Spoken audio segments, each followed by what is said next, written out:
Hello everyone, welcome back to the channel. So today I'm going to tell you how to remove clock from home screen on Android.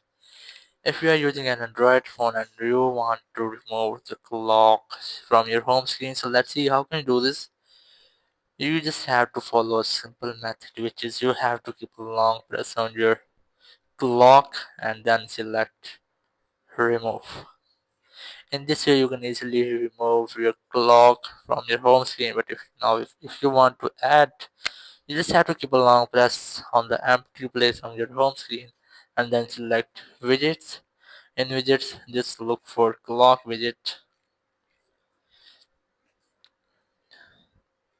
and you have to look for clock widget here. Here's that. Just tap on it and here you just have to select the widget which you want to add to your home screen.